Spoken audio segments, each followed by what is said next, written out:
Comenzamos con las reacciones del enfermo hacia su enfermedad. Y bueno, comenzamos mencionando que en un examen médico-psicológico siempre será importante que el médico tome a consideración la perspectiva que tendrá el paciente sobre su enfermedad. Siempre que un paciente sufre o imagina sufrir un padecimiento, va a identificar todas las consecuencias que éste conlleva, las económicas, familiares y sociales. Como médicos, debemos considerar que así como existen procesos reparativos orgánicos, refiriéndonos pues al nivel biológico, también existirán procesos psíquicos con tendencia a la reparación.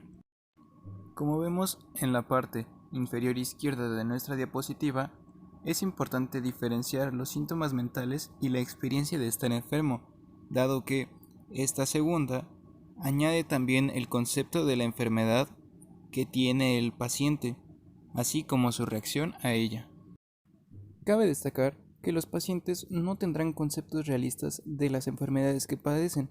Esto porque a pesar de que el médico haga un gran esfuerzo por explicarla, el paciente seguirá sin tener las bases suficientes para alcanzar a comprender correctamente su enfermedad.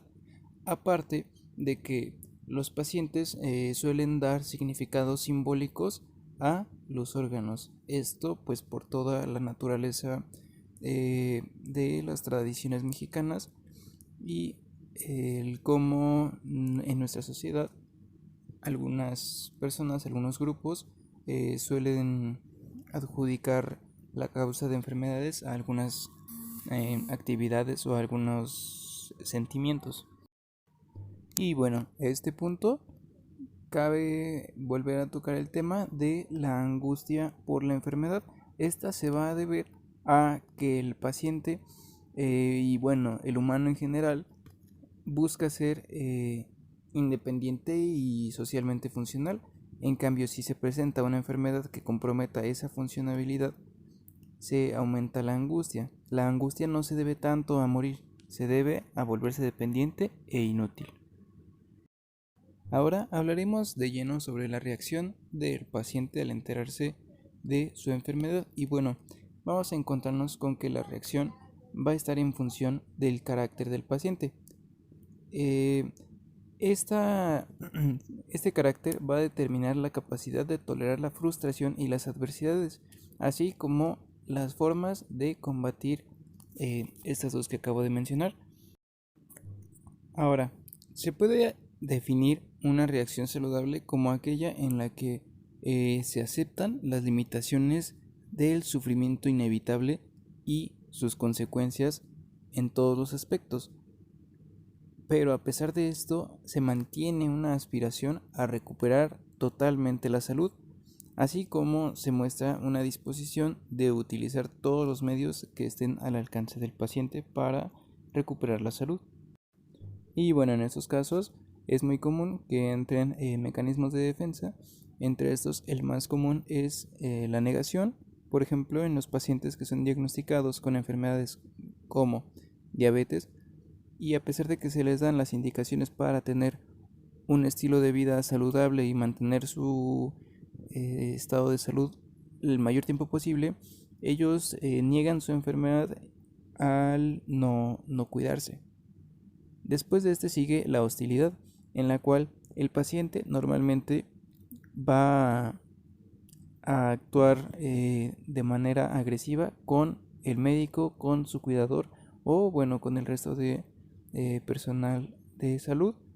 Otro tipo de mecanismo de defensa son aquellos pacientes que se vuelven pasivos. Estos siguen al pie de la letra cada instrucción, teniendo una mentalidad infantil, razonando que si ellos se portan bien y siguen las instrucciones, se van a curar. Y esto, a pesar de que seguirían las instrucciones, sigue siendo un mecanismo de defensa y bueno, no sería una reacción del todo saludable.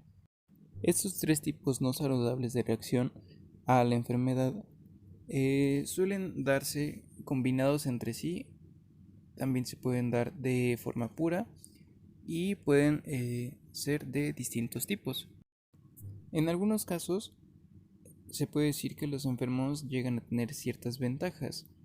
Estas ventajas se dan con conocidos y bueno, la ventaja básicamente es que va a recibir demostraciones de interés, de amor o en su caso de compasión que va a sustituir el amor, y con esto se pueden conformar algunos enfermos que piensan que no podrán obtener nada mejor.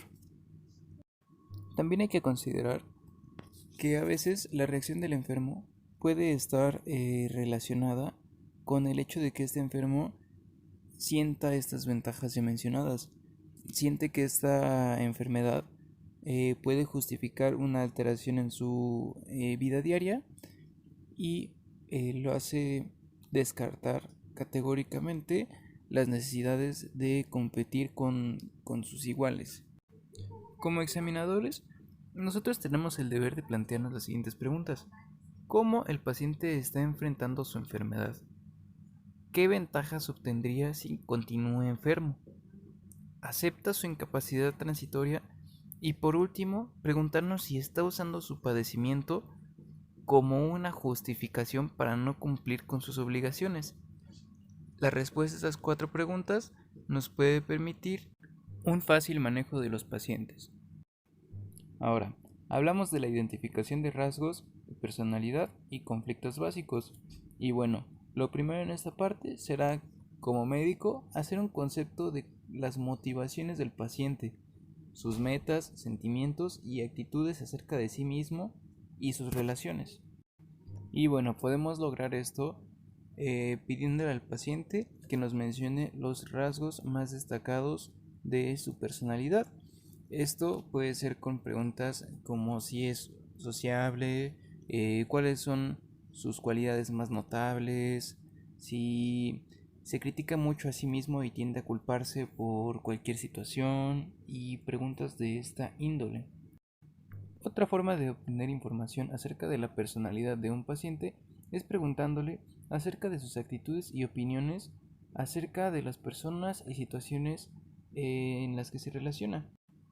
Esto ya que cuando alguien describe sus intereses, metas, sentimientos y opiniones, forzosamente va a reflejar su forma habitual de relacionarse con los demás, así como su forma de confrontar los obstáculos que se encuentra en su día a día. Y bueno, el objetivo de todo esto no será adentrarse en los aspectos más sutiles de la personalidad. Simplemente nosotros, como buenos observadores, podremos identificar conflictos y contradicciones en el paciente.